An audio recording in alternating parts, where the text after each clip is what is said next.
তোমার মুখকে তুমি বাচাল হতে দিও না, তোমার আত্মাকে তুমি পাপ করতে দিও না তোমার জীবের দ্বারা। তুমি মাংস অনুসারী হইও না। তুমি এমন কিছু না করো যে আমার জন্য আমার পরমেশ্বরের দুর্নাম হয়। তুমি কখনোই তার যোগ্য সন্তান ছিলে রাখা হবে। আমাদেরকে বাইবেল জানতে হবে, পরমেশ্বরকে বুঝতে হবে। পরমেশ্বরের সামনে এই রুমাল আমাকে কেউ অভিষেক করে পাঠায়নি। এই রুমাল আমার কে না রেখে হাত রেখে প্রার্থনা করে অভিষেক করা হচ্ছে। আর সেই বিশ্বাসের চমৎকার আসতেছে।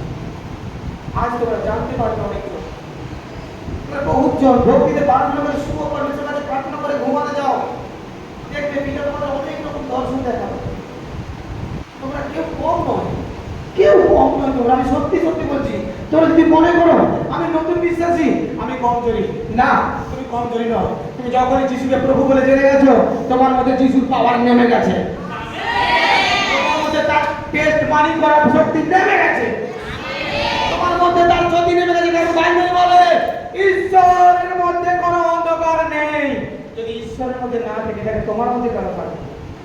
তুমি কার দ্বারা চালিত হয়েছো এটা ভাবো, নিজেকে বিশ্লেষণ করো। আমি শুরুতে একাধিকবার, আমি যখন মিটিং করতাম অনলাইনে, একাধিকবার সবটাকে শেখাতাম যে তোমরা নিজেকে জাজমেন্ট করো। সবার আগে নিজেকে জাজমেন্ট করো, অপর ব্যক্তিকে জাজমেন্ট করার আগে নিজেকে জাজমেন্ট করো। তোমার পাশের ব্যক্তির কি ভুল সেটা ধরা তোমার প্রয়োজন নেই, তুমি নিজেকে জাজমেন্ট করো। তুমি নিজে কতটা ধার্মিক, তুমি নিজে কতটা পরমেশ্বরের জন্য অপেক্ষা করো, তুমি নিজে কতটা পরমেশ্বরের জন্য দেউলিয়া, তুমি কতটা পরমেশ্বরের জন্য অপেক্ষা করছো, তার আত্মার জন্য তুমি আকাঙ্ক্ষা করছো, তার জন্য তুমি হাঁটু বেঁধে যাচ্ছ। তুমি নিজেকে টেস্ট করো, আর তার টেস্ট পরমেশ্বর তোমাকে দেবেন কিছু না সেই নামে। আমি সত্যি সত্যি তোমরা তার কাছে ধৈর্য ধরো, কেবল তিনি তোমার উদ্ধারকর্তা, তিনি তোমাকে আগলে রাখবেন। প্রভু কিন্তু আসছে, এটা মনে রাখবেন। প্রভু আসছে, প্রভু সেই জীবন্ত বৃক্ষ আমাকে দেখিয়েছে, আর সেই নরকও দেখিয়েছে।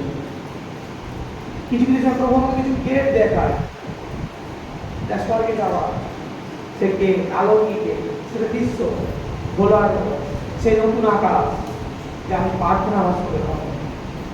আসলে আমি তোমাদের সত্যি বলতে চাই, পরমেশ্বর ছাড়া আমাকে সাহায্য করে এখানে কেউ নেই।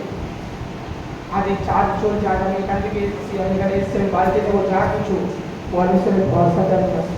প্রথম থেকে আমার টিম মেম্বার আমাকে একাধিকভাবে সাহায্য করেছেন। এরা সবাই আমাকে অনেক সাহায্য করেছে এখানে চার্জকে দাঁড় করানোর জন্য। আমরা অনেক শক্ত হৃদয় দিয়ে এই মণ্ডলী তুলেছি এবং এখন লড়াই করছি। আর দেখো ঈশ্বর আমাদেরকে জিতাচ্ছে, কারণ আমরা সেই শক্ত হয়ে দাঁড়িয়েছি। তাই তোমরাও সেই শক্ত হয়ে দাঁড়িয়ে থাকো। আর তোমরা দেখো বিশ্লেষণ করে এটা না করো, তোমরা যদি অপেক্ষা করতে পরমেশ্বরের জন্য করো। তুমি কোন চার্চের জন্য ব্যক্তিগত, সেটা আমি চয়েস করবো না।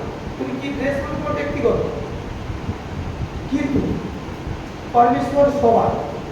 পরমেশ্বর আমাকেও অস্বীকার করেছেন, তোমাকেও করেছেন। যে বাইবেল আমি পড়ছি সে বাইবেল তুমিও পড়ছো, হয়তো ভাষার চেঞ্জ, একই বাইবেল, সে বাইবেল থেকে বচন উঠে আসতেছে, বারবার বারবার বচন উঠে আসতেছে। আজকের পর থেকে কতজন প্রার্থনা অপেক্ষা করবে? প্রার্থনা অপেক্ষা করবে কতজন? হাত তুলুন। এখানে যে কথা দিচ্ছি, কথা রাখবি পরমেশ্বরের কাছে। প্রভুর কাছে কম্পালসারি কিন্তু 30 মিনিট প্রার্থনা হওয়ার দরকার আছে।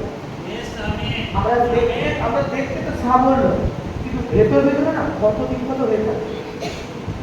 যখনই দেখবে কি প্রার্থনা তুমি করতেছ, প্রার্থনা করার জন্য প্রস্তুত হচ্ছ, তখন আমার পরিবারে কারো কিছু হতেই পারে, ভয় পাবে না। আমি কি বলছি? মায়া ত্যাগ করতে হবে। যিশু নাসিও বলেছে মায়া ত্যাগ করতে হবে। তুমি যখন না ত্যাগ স্বীকার করবে, তাদের সঙ্গে পাবে না, কখনো প্রভুর অস্তিত্বই পাবে না, কখনোই না, হতে পারে না। আর দেখো বড় বড় দাসেরা বালেশ্বরে অনেক দাস, তারা দেখো এই একই জিনিস ফলো করেছে, পরমেশ্বরের রাজ্য পেয়েছে। তাই আমি চাই তোমরা প্রত্যেকজন পরমেশ্বরের রাজ্যকে জয় করো। আমি চাই তোমরা প্রত্যেকজন পরমেশ্বরের জন্য প্রার্থনা করো, পরমেশ্বরের হয়ে সুসমাচার করছো, প্রার্থনা করছো।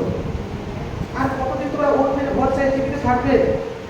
তোমরা প্রত্যেকজন উঠবো আর পরমেশ্বরের কাছে যাও, পরমেশ্বরের কাছে সেই সুসমাচারকে নাও, আর তুমিও পরমেশ্বরের একটা প্রকৃত দাস দাসী হয়ে দেখো। ঈশ্বর তোমাকে ব্যবহার করবে।